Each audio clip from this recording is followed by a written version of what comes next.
Hey guys, welcome back to my channel where the makeup and sass keeps you coming back for more.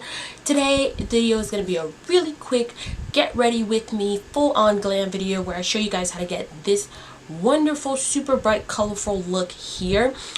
This look was inspired by this YouTuber that I just recently came across her channel. Her name is Briana Marie.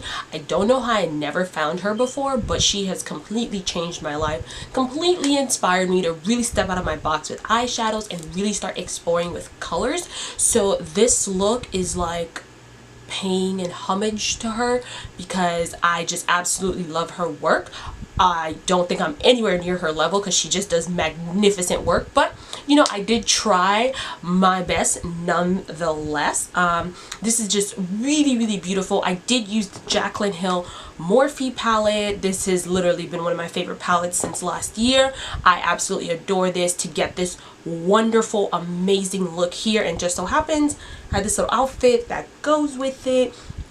It's gorgeous, but I'm gonna stop rambling on because I tend to ramble on a lot. So yeah, I hope you guys really enjoy this quick get ready with me video. Please give it a thumbs up, subscribe, and comment down below on what you think about this look, and I'll see you guys in my next tutorial. Enjoy!